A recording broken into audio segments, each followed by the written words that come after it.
is mostly everything that has to do a operation on the water, knowing how to handle a situation, because there's always bad situations, sadly, but how to operate the water, the operation, the outside operation. I'm very bad inside. Okay. Anything that has to do with paperwork and all that, I'm very, very bad. Okay. To say I'm probably the worst that I know. And because I don't like it and I'm not interested in it. So to me, to have a partner that does that, it's a big help. My major role is, I'd say, first of all, I do coach every morning. I coach a bunch of people in the morning.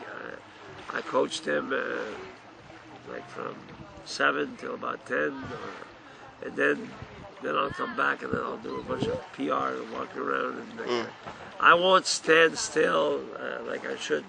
Yeah. And, yeah, my operation is to look all around the shoulders, about everywhere. That's nice. What are the highs and lows of your company?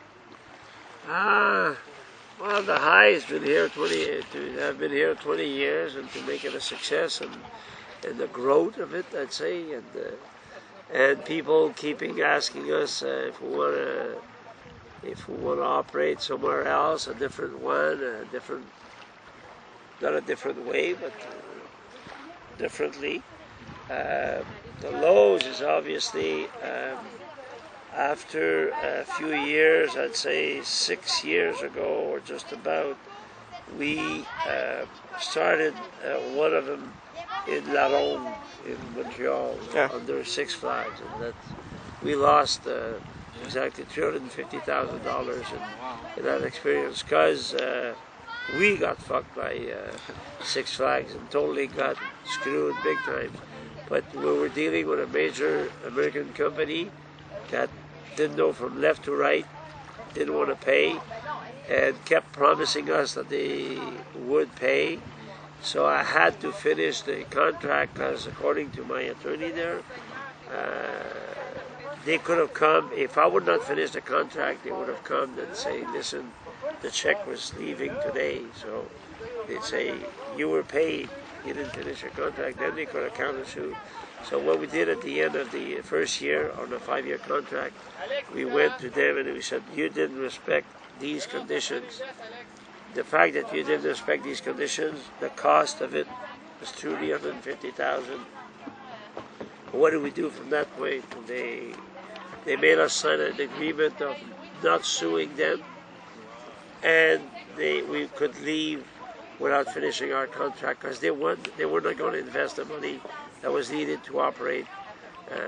A bunch of promises that they did, that they signed, but they sort of like, the government had to get involved in it. That was very complicated, and sadly, you always get caught where you think you know, and then like, and then I went and I touched bases with something I didn't have the full control of. That's obviously the lows of this company, where we got involved in I have a chance to be a good friend with a guy that owns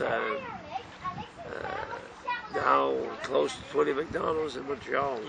And I went at one point, after that experience, somebody else asked me to operate a franchise somewhere else, and I went to head office of McDonald's in Montreal, and I exposed my what I wanted to do, and everybody that was sitting around the table from McDonald's, that they do open franchise.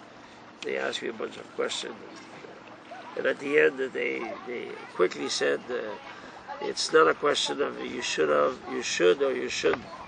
The guy said, you don't go, period. Because of all the reasons, it was like, first of all, is your operation that makes money from 8 to 8, 7 days a week.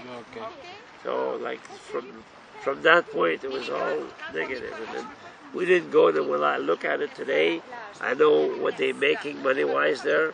that with the even payment, the salary that it's the other thing is a standard also that you put where you can make more money, but you lower your standard. Like on my day camp, there's 5 kids maximum per instructor instead of 10 or 12. On tennis they're 12, and the mountain they're 10. Usually 4 kids I get an instructor. So every 8 kids there's 2 instructors. So there's a cost of operation there that wouldn't be needed, you know. But I mean, on the other hand, like, you know, like when we talk about security, so you want to be, you always want to make sure that like it's better to be safe than sorry. Yeah. So, I understand that you deal with the operation side. Yeah. Also, you need employees to run the business. 40. So, 40. 40 employees. Yeah. But how do you find these employees? Like, do you look to hire them? And Oh, yeah. How do you go about firing employees? I never fired anyone. No? No, never. You're a nice guy. Yeah, sure. Pretty far. Yeah. People applied. They talked to Sylvie. They applied, but last year we had 40, and this year we had 42. And the 40 we had last year, everybody came back. So we have employees that have been here, let's say 18 years. Oh, that's good. We have most. I must have like 5 or 6 that have more than 10 years or 12 years. How do I find them? Like from mouth to mouth, like how do you say mouth to mouth? Word to mouth. Word to mouth. Yeah, mouth to mouth is what a girl. Yeah, that's when you're drowning. Yeah. Yeah. Okay, I do it with word to mouth. Most of the mountain, the resort, a lot of people work there in the winter and here in the summer. Okay. A lot of them. So it's easy. We refuse people asking us to work. We have some people that are sending their CV now for next year. Oh, really? Make sure that they want to be first on the list. So we don't have any trouble really to find You don't use any family members going to meet family members. to help you run the business? I don't have any family. No? No, me? Yeah. No. I don't have any brothers, sisters, and my mother is in an hospital. No, nobody. I don't have anybody. Wow. I'm only Riding friends. solo. Yeah. Yeah. Yeah. Would, Go ahead. would you ever sell your business? That's like the question is, and I've had a few offers. I've got a bunch of offers to sell through the years. In the last 5 years, we get at least 2 or 3 offers a year. The problem is, if I sell, and I'm going to make it like numbers that would make sense, but you can transfer it into millions or into whatever. But if you sell something at $100 and you split in half, because even if she was not my partner at the start, I mean, that person, Sylvie, worked probably as hard, if not harder than me, and actually she does support the business when I'm not there, when I'm water skiing in the world. When I go to the Worlds, I leave for mud, and she operates the business. So you got to split $100. So Yeah. now you got only 50. Now you probably have to give some to the government. So now you got only 30, or just about. So now you got $30 in your pocket. But now you start to spend. Now you can't not have a car in the company's name because you don't have any more company.